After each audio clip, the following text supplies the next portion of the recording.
Bueno, muy bien. Entonces, muy buenos días a todos. Espero se encuentren muy bien los que estén viendo este live el día de hoy en vivo y los que de pronto lo podrán ver en diferido. Que es muy importante para mí, es muy importante que por favor presten atención. Si tienen alguna duda al respecto, la escriban en el chat, que mi coordinadora del día de hoy, que se llama Mabel, me va a ayudar a ir haciendo las pausas y irme transmitiendo las dudas que ustedes vayan presentando. ¿Listo? Para los que estén en el live. ¿Listo? Los que están en el asincrónico, pues claramente los que lo vayan a ver grabado, pues la desventaja que van a tener es que pues no van a poder hacer preguntas en vivo, sin embargo van a tener acceso a la grabación. ¿Listo? Entonces aquí vamos a revisar algunos casos donde vamos a ver patologías que suelen observarse en pacientes pediátricos, principalmente durante los primeros 6 meses de vida, donde vamos a intentar el día de hoy no hacer un raciocinio patológico sobre la enfermedad como tal, sino que vamos a hablar un poco sobre los conceptos de seguridad y eficacia. ¿Por qué es muy importante tener en cuenta esto? Es muy importante tenerlo en cuenta porque cuando a los profesionales de la salud, principalmente a los fonoaudiólogos, les hablan de seguridad y eficacia, muchas veces el concepto no les queda muy claro. Entonces, el día de hoy vamos a poder hablar sobre esos conceptos, tanto de las fases preparatoria oral, la fase faríngea e incluso algo de la fase esofágica. ¿Listo? Entonces, para poder dar inicio al live, quiero que sepan que estos videos van a estar en completo silencio, ¿ya? Y el que va a estar hablando todo el tiempo voy a ser yo, así que no se vayan a asustar si el video no suena. Entonces, el caso 0 es un caso donde vemos la imagen estática que nos regala la videofluoroscopia. Nosotros a los pacientes, antes de hacerle videofluoroscopia, comenzamos haciéndole una proyección estática lateral. ¿Qué quiere decir eso? Con esta proyección estática lateral podemos observar cómo se encuentran las estructuras anatómicas y los selles que deben estar en reposo. ¿Qué quiere decir eso? Por ejemplo, en el paciente pediátrico lo que debemos esperar es que la mandíbula esté en su lugar de reposo, generando una oclusión oral, los labios estén completamente contactados, generando un selle labial, la base de la lengua esté contactando con el velo del paladar y estén generando un selle que se llama el selle palatogloso. Este selle es muy importante que lo tengan en cuenta cuando van a hablar ustedes de seguridad y eficacia en la deglución, principalmente en la triada succión, respiración, deglución. ¿Por qué? Porque el selle palatogloso que sucede en reposo, por ejemplo, en los pacientes en los primeros meses de vida, pero además de eso también sucede cuando estamos los niños más grandes y los adultos consumiendo alimento, es un selle que se produce por el descenso del velo del paladar que hace contacto con la base de la lengua que está elevada. Ese selle palatogloso, por eso es su nombre, palato, velo del paladar, gloso, lengua, nos evita que cuando estemos durmiendo o cuando estemos en fase de reposo, viendo televisión, acostados, revisando el celular, o cuando un bebé esté durmiendo, pues la saliva se filtre hacia la hipofaringe y genere pues aspiraciones de secreciones. Este selle no es perfecto. Yo le contaba a algunos estudiantes en alguna ocasión que la mayoría de nosotros, por no decir todos, broncoaspiramos saliva, pero en mínimas cantidades y principalmente en la noche cuando dormimos. Los que roncan y tienen síndrome de apnea obstructiva del sueño en mayor proporción, pero casi que podríamos decir que todos en general hacemos microaspiraciones de fluidos propios, de nuestros propios fluidos hacia la vía aérea. Por tal razón es muy importante que la higiene de cavidad oral sea impecable, y una de las higienes de cavidad oral en las que yo más enfatizo con mis pacientes o con los familiares de mis pacientes es la nocturna, la de antes de irse a dormir, porque eso evita de que los fluidos que tarde que temprano se nos van a mirar hacia la vía respiratoria en mínimas cantidades esperando uno, pues vayan lo más limpios posibles, ¿sí? Con la menor cantidad de gérmenes posibles. Que es muy importante que tengamos en cuenta de que este selle palatogloso está casi que generándose todo el tiempo, aunque en ocasiones se rompe. Pero hablando ya nuevamente de paciente pediátrico, lo ideal es que el paciente, antes de iniciar el proceso de deglución y estando en una posición de reposo, tenga un selle labial, un selle palatogloso y que la mandíbula esté posicionada. Pues gracias a ella, al estar bien posicionada, es que vamos a observar que los labios sí van a poder hacer contacto. ¿Listo? Bueno, continuamos. Entonces, en flechas rosaditas vemos los dos selles, palatogloso y el selle labial. Aquí estamos viendo que es un niño con traqueostomía. Estamos viendo el flujo de aire con flechas rosadas que hará el pulmón hacia el estómago y el estómago hacia el pulmón. Que es muy relevante aquí, que aquí ya vimos la imagen estática anterior, ¿listo? En esta parte ya vemos la imagen dinámica. Ya empezamos a ver cómo el niño consume sus alimentos, ¿listo? Y observamos varios sellos que nos van a garantizar seguridad y eficacia. Importantísimo en este punto. ¿Qué se debe observar en un paciente que inicia su proceso de succión, sea desde el seno o la mama o la tetina o el biberón? Lo primero que tenemos que observar es que el bebé debe realizar un adosamiento labial. Miren aquí cómo el bebé, en este caso en la tetina, adosa con los labios el biberón. ¿Listo?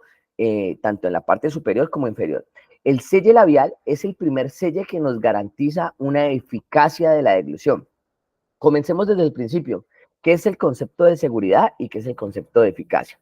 El concepto de eficacia, resumido o en palabras sencillas, es el concepto que me garantiza que el 100% del alimento consumido o en que entra a la boca finaliza ese 100% en el estómago, ¿ya?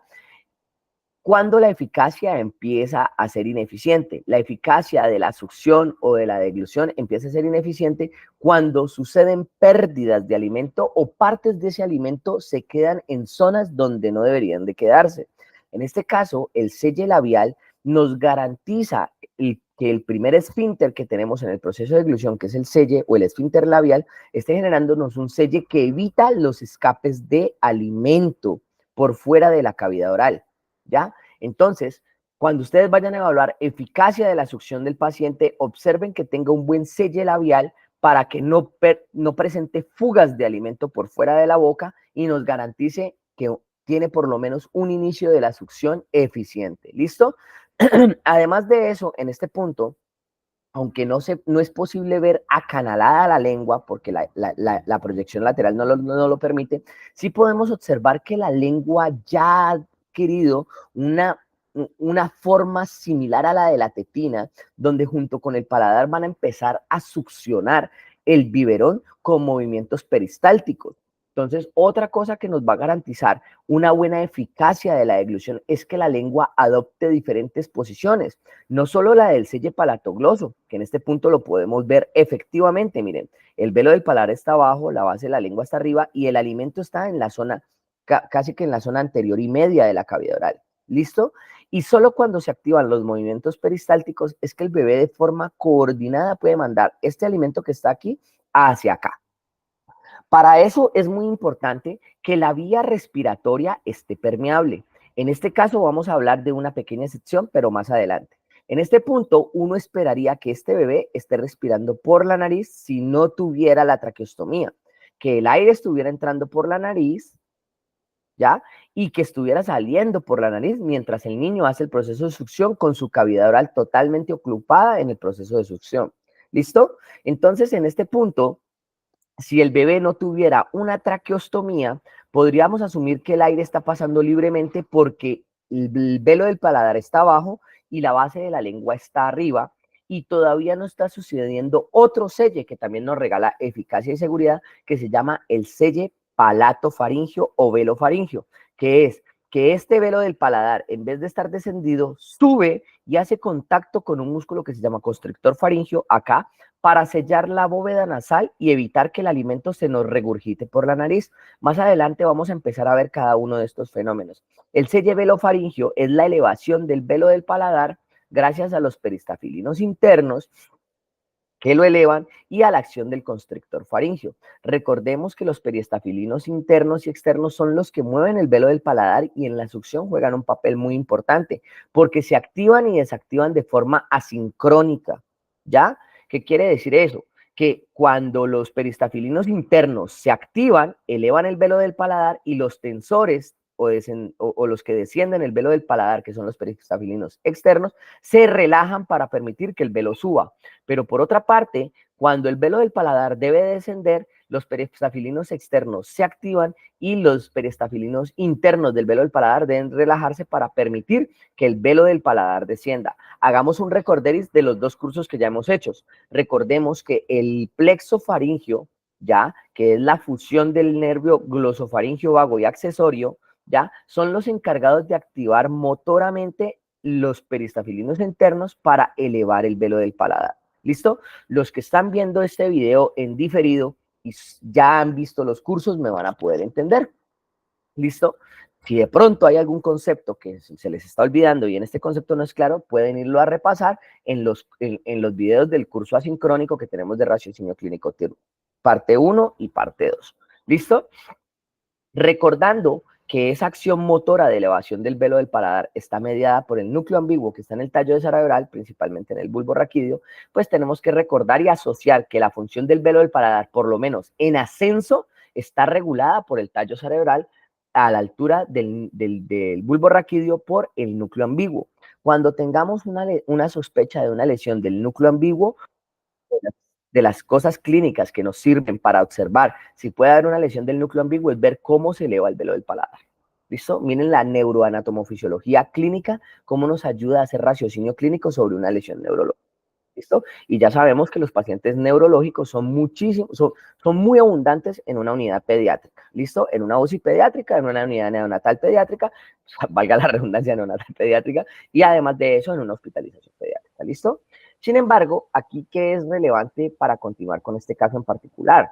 Este bebé muy probablemente no esté tomando grandes bocanadas de aire a través de la nariz.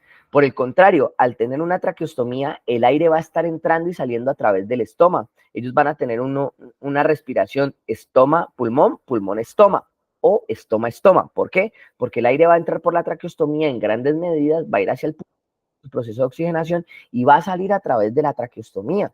¿Listo? Por tal razón, claramente el bebé puede que tome algunas pequeñas cantidades de aire por la nariz y ojalá lo haga, porque eso nos ayuda a que por lo menos la sensibilidad nasal del olfato quede medianamente conservada. Sin embargo, las grandes cantidades de aire que van a entrar van a ser siempre por la traqueostomía. Por eso es muy importante que estos bebés se les empiece a ocluir la traqueostomía lo antes posible para que recuperen el flujo de aire a través de la nariz, nasofaringe, orofaringe y ahí hacia la laringe y hacia el pulmón. Volviendo a los términos que hablábamos hace rato, tenemos que recordar que el velo del paladar, ya dijimos que se elevaba por los peristafilinos internos, acción del plexo faríngeo, acción del núcleo ambiguo. Pero por otra parte, él se desciende gracias a los peristafilinos externos que tensan el velo del paladar. Y estos están tensados por los peristafilinos externos que están mediados nerviosamente por el nervio mandibular o la rama mandibular del trigémino, B3. ¿Listo? Recordemos que el trigémino tiene un núcleo motor que está en la protuberancia, allá en el tallo cerebral, que es el que nos ayuda a tensar el velo del paladar. Un paciente con una lesión del núcleo motor del trigémino, recordemos que entonces va a presentar alteración en la función de los músculos de la masticación, va a presentar dificultades para el descenso del velo del paladar y asimismo alguna dificultad para elevación del velo de la laringe, porque recordemos que también funciona para elevación de algunos de los músculos suprayoideos para elevación laringe. Pero entonces, volviendo aquí al punto del velo del paladar, nos damos cuenta que evaluar la movilidad del velo del paladar en un paciente es muy relevante. ¿Por qué? Porque dependiendo de si se eleva adecuadamente y desciende adecuadamente, vamos a saber qué también hace los selles velofaringio y palatofaringio. Ambos muy importantes tanto para la eficacia como para la seguridad de la succión. ¿Listo? Continuemos. Entonces, este bebé va a empezar a hacer varias cosas. La primera es que va a empezar aquí con el proceso de succión. Voy a adelantarlo un tricito, listo. Entonces, aquí lo estamos viendo en cámara lenta. ¿Listo? ¿Qué vemos ahí? Miren que el velo del paladar ya se juntó con el constrictor faríngeo y nos está protegiendo la bóveda nasal. ¿Qué observamos? Que no hay contraste en la nariz. El contraste no se está metiendo ni hacia la nasofaringe ni hacia la nariz. Eso nos garantiza de que el bebé protege bien no solo la bóveda nasal, sino también la nasofaringe y por ende está protegiendo la tuba de Eustaquio que podría llevar aire hacia el oído medio para generar cambios barométricos, pero que también podría elevar leche en caso de que la leche se nos metiera por donde no debería de metérsenos. Entonces aquí en este punto estamos observando un niño que hace un proceso de succión, diría uno, eficiente y seguro. ¿Por qué? No vemos escapes de alimento. Aquí alcanzamos a ver una pequeña gota que se salió, pero fue cuando ya sacamos el biberón. ¿Listo? Vemos que es un niño que hizo buen selle labial. Miren los movimientos peristálticos de la lengua, cómo actúan. Vimos un buen selle palatogloso que contenía el alimento en la posición anterior de la boca. Ahí estoy, ahí con esa línea naranja estoy representando los movimientos peristálticos. Vimos que protegió bien la bóveda nasal y la nasofaringe con un buen selle palato-gloso. Y además de eso, lo más importante, que la laringe hace un buen ascenso junto con el descenso epiglótico para proteger la vía aérea superior, lo que llamamos el selle laringoepiglótico. Entonces, en este punto estamos viendo un niño que, a pesar de tener traqueostomía, está presentando una succión segura y eficiente. ¿Listo? Sin embargo, aquí ya empezamos a observar que hay un pequeño rasgo que se nos puede escapar en algún momento si no hacemos una revisión en cámara lenta. Y es que ya empezamos a observar pequeños ingresos de contraste o de, en este caso, leche hacia la nasofaringe. Mírenlo, aquí me estoy parqueando aquí en este punto. Ese pequeño ingreso de contraste ya me empieza a disminuir la eficacia de la deglución. ¿Por qué? Porque me está mandando contenido alimenticio a un lugar donde no debe estar, que es la nasofaringe. Veámoslo pues.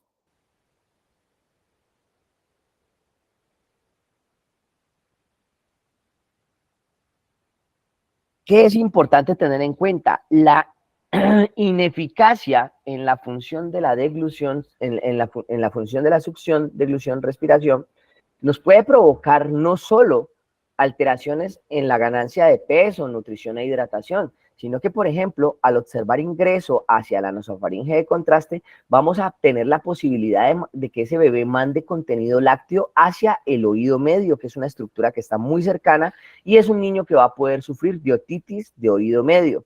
Cuando ustedes hagan la anamnesis de un paciente pediátrico con una sospecha de un trastorno de deglución, y ustedes, además de eso, en su valoración clínica observaron que la movilidad del velo del paladar no es muy adecuada, o que es un niño que tiene una sospecha de lesión a nivel central, principalmente a la altura del tallo cerebral, podemos sospechar que ese velo del paladar no se pueda estar moviendo bien. Signos que deben aparecer en un niño, miren el contraste cómo se nos mete hacia la nasofaringe, y cuáles serían los signos clínicos que nos pueden aparecer en este bebé. Los signos clínicos que nos pueden aparecer en el bebé anterior son salida de alimento por la nariz, ¿ya? Otitis o infecciones de oído medio a repetición, ¿ya? Además de eso, mal olor en las fosas, que salga de las fosas nasales, que puede generar también infecciones en las zonas de los senos paranasales. Y además de eso, que el bebé se desature. Ustedes dicen, pero ¿por qué se puede desaturar un bebé que está ingresándole alimento a la nasofaringe, pero no a la vía respiratoria? Porque acá en la vía respiratoria nos dimos cuenta que él protege bien la vía respiratoria. Les cuento, el ingreso de contraste a la nasofaringe genera inseguridad deglutoria y ineficacia deglutoria. Ineficacia porque ya estamos viendo parte del alimento viajar a una zona que no debe viajar.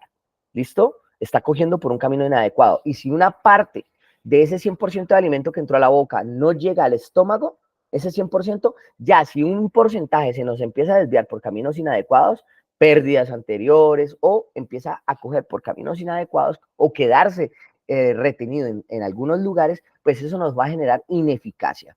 El ingreso de alimento a la nasofaringe genera ambas, ineficacia e inseguridad.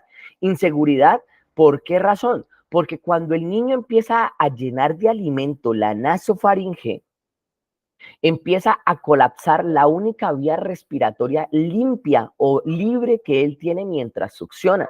Son típicos niños que arrancan su proceso de succión y van muy bien, empieza muy vigorosa la succión porque la succión está bien, la deglución está bien, están protegiendo bien la vía respiratoria, pero inmediatamente empieza a ser más acumulativo el alimento ingresando a la nasofaringe, el camino por el que está viajando el aire, que es fosas nasales, nasofaringe, orofaringe y laringe, empieza a llenarse de contenido lácteo hasta el punto donde el niño ya no va a tener por dónde respirar. Y eso genera, primero, estrés respiratorio en el paciente, genera desaturaciones, puede generar cianosis, puede generar irritabilidad, que el paciente empieza a rechazar el alimento porque el paciente sabe que es algo que es placentero comer, pero al mismo tiempo es algo que tarde que temprano le genera ahogo. ¿Listo? Entonces es muy importante que lo tengamos en cuenta este signo para hablar de seguridad e ineficacia. Vamos al siguiente caso. Aquí tenemos otro caso. si no estoy mal, es el mismo niño. Tiene la misma traqueostomía y en este caso vamos a observarlo ya en una proyección anteroposterior donde vamos a ver el flujo de alimento viajando principalmente en la transición faringoesofágica y cómo este entra hacia la cavidad estomacal o la cámara gástrica. ¿Listo? Podemos observar ya a partir de aquí el tránsito del paciente. Este ya nos permite ver la fase esofágica, pero voy a adelantarlo un poquito hasta donde ya el bebé está consumiendo alimento. Aquí. ¿Qué observamos? Observamos que es un bebé, aquí, observamos que es un bebé que ya llenó la cámara gástrica, la llenó, pero a esta altura lo que nosotros solemos observar en estos niños es que ya debe haber alimento en la zona postpilórica, pero no lo hay. Entonces, ¿qué pasa? Que la zona postpilórica o el esfínter pilórico es una válvula que está después del estómago que permite evacuar el alimento que está en la cámara gástrica. ¿Listo? Cuando ese esfínter no funciona, ¿listo? Adecuadamente, empieza a generar un aumento en la presión intraestomacal porque le entra y le entra y le entra comida, pero ese estómago no suelta. Y entonces, ¿qué empieza a pasar? Que el estómago empieza a buscar zonas sobre cómo equiparar las presiones y provoca reflujo. Entonces, un niño que muchas veces tiene una función deglutoria normal y una fase esofágica normal y un vaciamiento hacia la cámara gástrica normal, puede hacer reflujo, no por su primera condición de vías altas, sino que el píloro no está madurado, eso pasa mucho en pacientes prematuros, no evacúa adecuadamente y a tiempos la cámara gástrica y esto nos provoca múltiples episodios de reflujo. También el reflujo hace parte de la ineficacia en el proceso de succión. ¿Listo? Muy bien. Caso 2. Y claramente genera inseguridad si el paciente hace episodios simétricos. ¿Listo? Bueno, caso 2. Aquí, ¿qué observamos? Listo, vamos a comenzar observando que este chiquitín, me salté los selles, voy a dejarlo aquí. Selles, listo. ¿Qué observamos? Selle labial, adosamiento del biberón. Me disculpan las líneas que hago, es bastante difícil manejar el mouse así para hacer esas líneas, pero en términos generales aquí estamos viendo un adosamiento del biberón. ¿Listo? Esta es la fase inicial. Vamos a ver cómo se desempeña en la fase dinámica, ¿listo? ¿Qué vemos? Miren, hace rato en el anterior paciente no veíamos esta línea transparente. Esto que estamos viendo aquí es vacío, es aire, no hay estructuras. La base de la lengua está casi que en el piso de la boca. Recordemos que en los pacientes pediátricos la lengua ocupa un gran espacio en la boca y aún así, a pesar de ocupar un gran espacio, miren que vemos que hay una diferencia entre paladar, tanto óseo como blando, y base de lengua, no hay un contacto. Eso que, perdón, perdón, espérense, yo veo, sí, no hay un contacto, ¿ya? Entonces, la base de la lengua no está generando el selle palatogloso. Por tal razón, al no generar el selle palatogloso, inmediatamente el líquido empiece a ingresar a la boca, lo más probable es que se nos excursione de manera prematura hacia la hipofaringe. Y eso ya no va a generar ineficacia, sino inseguridad, porque el alimento se nos puede meter antes de tiempo hacia la hipofaringe y luego de eso provocarnos invasión hacia la vía aérea, como son episodios de penetración o aspiración. ¿Listo? Bueno, aquí también podemos observar que la lengua no está adosando el biberón. Vamos a ver cómo se comporta en la parte dinámica.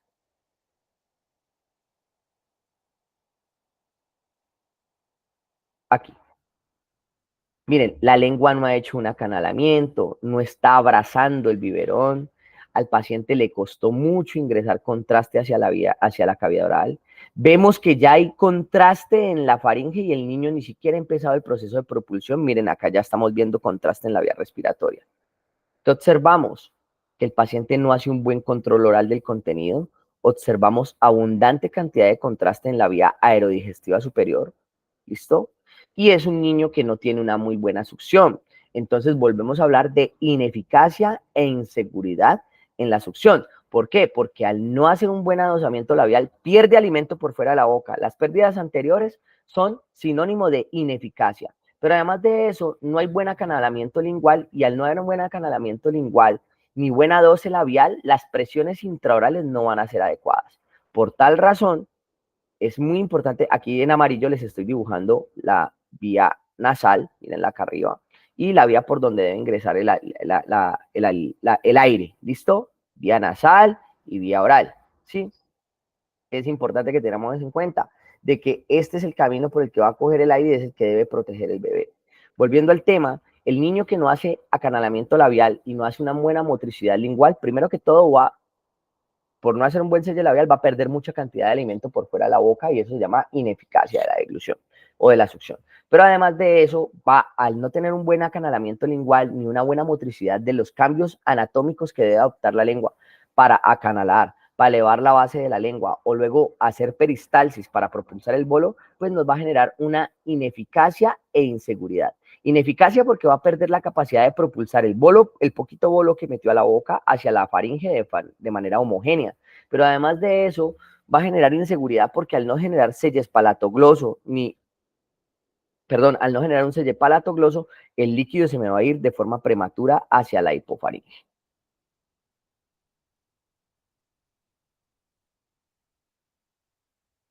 Vamos a verlo de manera más dinámica. ¿Listo? Bueno, entonces vamos a volver a repetir este bebé de manera dinámica y miren cómo hay ingreso de contraste heterogéneo. No vemos que el contraste se maneje de una forma uniforme como en el primer caso. Vemos mucho contenido alimenticio cerca de la vía respiratoria. Es un paciente que tiene ineficacia e inseguridad. Uno podría puntuarlo en la escala funcional de la deglución como una escala, bueno, en este caso, pues es limitado porque la escala FOIS nos evalúa mucho mejor a los pacientes adultos que tienen un amplio abanico de alimentos, pero para un paciente como él, lo ideal es puntuarlo como un paciente que no va a poderse alimentar por la boca, no va a hacer un buen control de fluidos dentro de su cavidad oral, o sea que lo ideal es ponerle nada vía oral inicialmente y posterior a esto generarle un ordenamiento para el equipo médico tratante con gastroenterología para que piensen o revisen la posibilidad de colocar un dispositivo alterno tipo gastrostomía. Bueno, muy bien. Listo, vamos con este otro caso clínico. En términos generales, a los que se agregaron al live tarde, ahí vemos como caso clínico 2, pero en realidad ya vamos 3 casos porque tuvimos un caso clínico 0 que nos ayuda a observar cómo era una succión medianamente eficiente y segura. ¿Listo? ¿Vale? Y acá en los otros casos ya caso 1 y caso 2, pues ya vamos observando otros 2 casitos. El anterior, muy franco, un caso de una disfagia orofaringia severa, donde el paciente no tenía buen control del selle labial, no había buena peristalsis lingual, ni selles palatoglosos ni velofaringios, no había peristalsis activa lingual para propulsar el bolo, había excursión prematura de líquidos hacia la hipofaringe y riesgo broncoaspirativo elevado, paciente con una alta probabilidad de terminar en gastrostomía. ¿Listo? Y ahora vamos con el siguiente. Ahí se está repitiendo. La anterior imagen, a los que se agregaron de pronto tarde, les comento, nosotros originalmente lo que hacemos es tomar una proyección previa estática donde observamos cómo están las estructuras del paciente a nivel estático para poder ver qué selles están bien y qué selles están mal. ¿Listo? Que es muy importante que observemos, que pues lo ideal es observar un bebé en reposo con la mandíbula en posición de reposo, haciendo contacto con el maxilar superior, los labios cerrados, la lengua bien posicionada, con base de lengua haciendo contacto con el velo del paladar, pero en este caso, a diferencia por lo menos del primer caso donde observamos todos esos selles completicos, acá vemos una interrupción de un montón de selles. No hay selle oromandibular, no hay selle labial, la lengua está totalmente posteriorizada, en piso de boca, el velo del paladar está en una posición en reposo. Vamos a observarlo. Vamos a verlo ya a nivel dinámico. Ahí es una imagen que se está repitiendo y aquí ya lo vamos a ver a él. Listo. Observemos. Observemos de manera dinámica. Ahí el video va en cámara lenta. Miren cómo en este caso el bebé tiene mínima cantidad de alimento acá, no ha logrado extraer una cantidad adecuada de alimento del biberón y ya tiene acá una excursión prematura que llegó a vallécula de alimento, que muy probablemente va a seguir ya hacia la hipofaringe y va a tener un riesgo de que ingrese hacia la vía respiratoria. Vamos a verlo a continuación.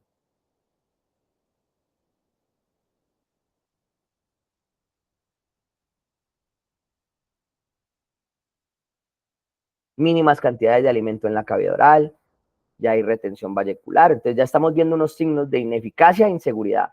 Ineficacia, no hay buena sacada de contenido, no hay buena succión para sacar el contenido de la tetina, ineficacia. Inseguridad, excursión prematura de líquido hacia la hipofaringe o, en este caso, hacia la vallécula antes de iniciar la propulsión lingual.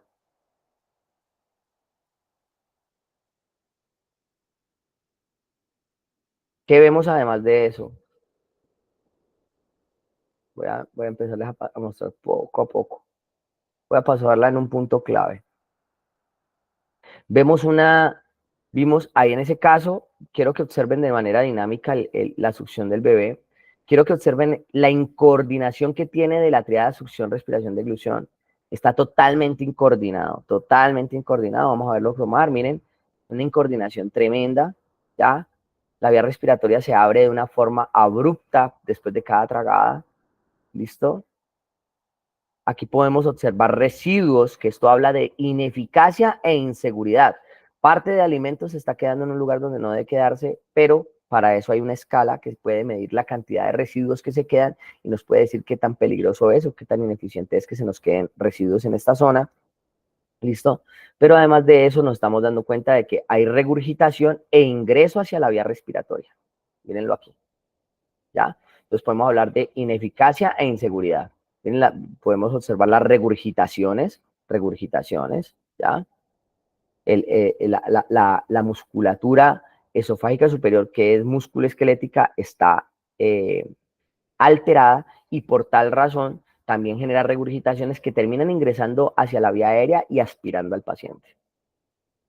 Entonces ahí acabamos de observar una deglución insegura e ineficiente. ¿Listo?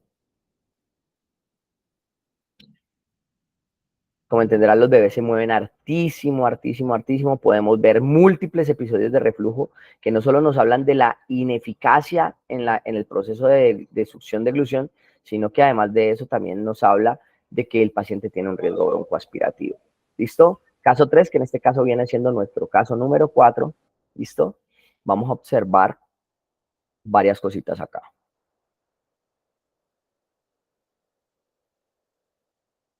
Miremos pues, miren aquí, varios aspectos, ¿listo? Respecto a seguridad e ineficacia. Miren aquí, varios aspectos. Vamos a ponerlo en play. Listo, entonces, ¿qué podemos observar? Miren dinámicamente, este bebé no está succionando el biberón.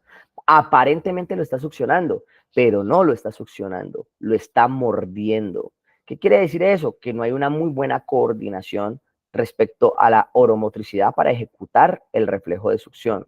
Muerde el biberón y de esa forma extrae el alimento. El problema es que al morder el biberón, el paciente no va a poder ejecutar algo que se llama selle palatogloso, y va a generar excursiones abruptas hacia la hipofaringe. Pero además de eso, al mover continuamente la mandíbula, el cerebro que todavía no sabe si es que lo que debe hacer es masticar o morder, en ese caso, pues porque es a un bebé, o en su caso succionar, no genera un buen selle velofaringio. El velo del paladar se vuelve errático, se sube, se baja, se sube, se baja. Los peristafilinos internos y externos no saben qué hacer y nos genera una ineficiencia del selle velofaringio o palatofaringio. Por tal razón, el alimento se regurgita hacia la nariz y ya estamos hablando tanto de ineficacia como de inseguridad en la deglución de este paciente.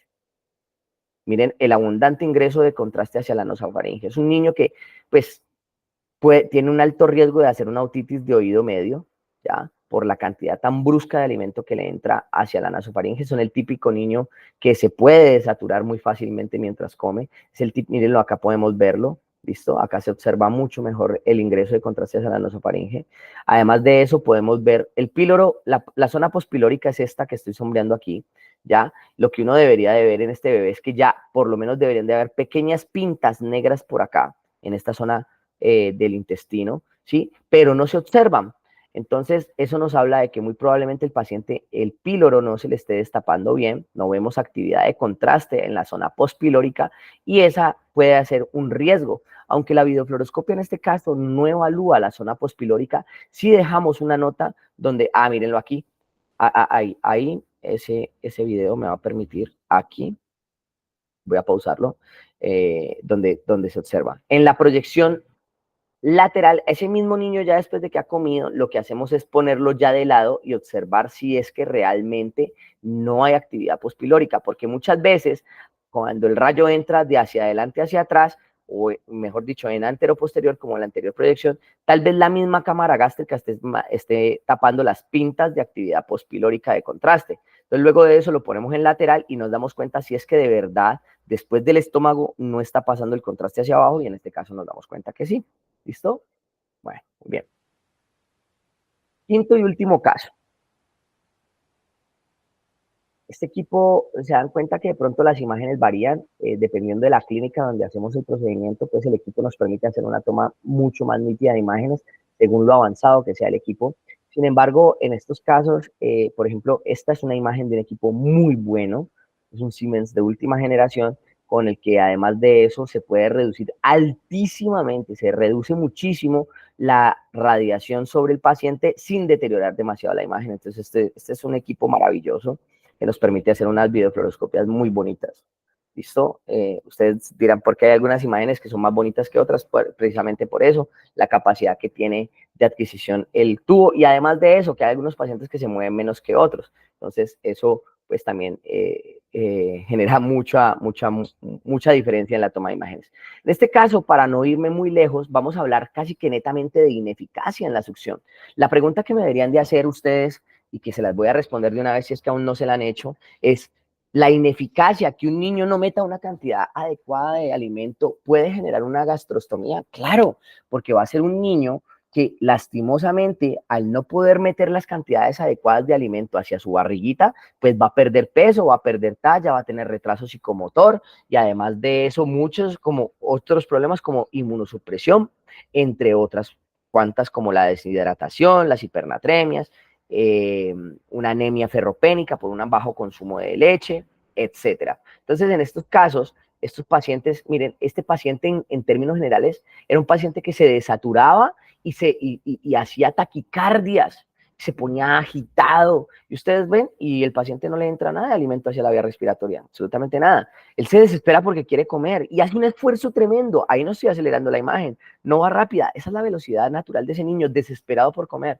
pero no sabe cómo hacerlo. Entonces tiene una succión ineficiente, no tiene la capacidad de succionar. Y además de eso, esa incoordinación nos genera inseguridad. A pesar de que el alimento no se mete a la vía respiratoria, se escapa hacia la hipofaringe de forma abrupta en mínimas cantidades, gracias a Dios, y le generan un riesgo broncoaspirativo. Sexto y último caso, creo que este sí ya es el último.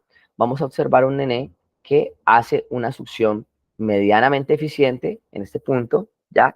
Pero si ustedes se dan cuenta, miren la cantidad de alimento que ingresa, muy baja, y ya tiene alimento acá en la garganta, que genera riesgo broncoaspirativo. ¿Qué observamos? Una bajísima cantidad de alimento viajando hacia el estómago, mínimas cantidades que de todos modos se nos quedan represadas en la hipofaringe, que nos generan no solo ineficacia, sino también inseguridad por estar tan cerca de la vía aérea digestiva superior. Entonces, en ese orden de ideas, muchachos, puedo decirles que hemos visto un live muy interesante sobre conceptos de eficacia y seguridad en la función de la succión de glusión-respiración. Muchas gracias a los que se conectaron, a los que de pronto hoy están trabajando y no se pudieron conectar y están viendo este video asincrónico. Les mando un abrazo. Gracias por pertenecer a GESEAD, por creer en este proyecto. Antes de despedirme y escuchar si tienen algunas preguntas, les recuerdo que nuestro último curso gratuito, ya se acaban los cursos gratuitos este año, nuestro último curso gratuito en el que ustedes van a poderse certificar de manera opcional es sobre vía aérea superior o vía aerodigestiva superior antes y después de la vía aérea artificial. Muy importante que tengan en cuenta de que saber hacer un Blue Dye Test no significa saber manejar un paciente con vía aérea artificial. Saber hacer un Body Fat Evans Blue Dye Test no garantiza saber manejar un paciente con vía aérea artificial. Los pacientes con vía aérea artificial tienen unas características fisiológicas muy importantes a tener en cuenta, tener bien claros los conceptos de cómo sucede la presión subglótica, de dónde viene la presión subglótica, qué genera la ausencia de presión subglótica, interpretación respecto a la sensibilidad y especificidad de las pruebas diagnósticas como el Blue Dye Test, Sheva Blue Dye Test y Modified Evans Blue Dye Test son muy relevantes para que los tengan en cuenta a la hora de hacer unas pruebas en la vía aérea digestiva superior del paciente con traqueostomía, que también es muy relevante ustedes conocer qué pasa en el antes y el después, tener claros conceptos de estenosis de la vía aérea superior, estenosis esofágicas, fístulas traqueosofágicas, que son conceptos que deben tener muy claros a la hora de derivar pacientes a fibronasolaringoscopia o a FES o a videofluoroscopia para iniciar procesos de canulación. Tienen claros los procesos y los protocolos de canulación. Esto es muy importante que lo tengan en cuenta desde el punto de vista neurofisiológico. Tener claro sobre los conceptos de sensibilidad, especificidad, valor predictivo positivo, valor predictivo negativo de una prueba diagnóstica. Todas las pruebas diagnósticas tienen estos valores, los sabemos interpretar qué pasa cuando el paciente le sale azul por la traqueostomía de forma inmediata o al paciente en diferencia cuando le sale un día después o a la noche siguiente. Sabemos interpretar cuando sale el azul en las noches versus cuando sale de forma inmediata o diferida a 1 hora o 2 horas. Eso es muy importante para que podamos hacer un raciocinio clínico sobre qué tipo de disfagia puede estar presentando mi paciente en caso de que yo no tenga acceso a pruebas instrumentales como FET, videofluoroscopia o fibronasolaringoscopia. Entonces, es una invitación para que estén muy pendientes, muy pegados a GCEAD, que ese va a ser nuestro último curso gratuito, y luego de ahí ya vienen los cursos con docentes internacionales. En algunos voy a estar yo, en algunos otros van a estar solo docentes internacionales, pero les agradezco muchísimo por creer en este proyecto, por creer en GCEAD. Espero que estén ahí en el último workshop que tendremos este año gratuito, que es el próximo, el de raciocinio clínico parte 3, y al mismo tiempo recordarles que después de ahí ya se cambia la modalidad y vamos a hacer ya cursos sobre manejo, evaluación y manejo de población patológica. Pues van a ser pediátricos neurológicos, van a ser oncológicos, van a ser geriátricos, demencia, paciente con vía aérea artificial crónico, paciente de manejo en UCI, eh, vamos a tener cursos de manejo en UCI, vamos a tener cursos muy avanzados con geriatras, intensivistas, foniatras. Bueno, hay un grupo muy bonito de profesionales que van a trabajar con nosotros. Espero que no se los pierdan y que no desaprovechen este último curso que habrá con GCEAD. Y recordarles que los que tengan los 3 cursos de raciocinio clínico, parte 1, parte 2 y parte 3, van a tener valores promocionales para los cursos que van a ser de población patológica. Entonces la invitación es a que ojalá puedan tener los 3 cursitos y gracias por el apoyo con GCEAD. Estoy atento para escuchar preguntas. ¿Hay alguien que quiera alzar la mano para hacer alguna pregunta respecto al live que tuvimos el día de hoy? Nos quedan 6 minuticos para responder preguntas.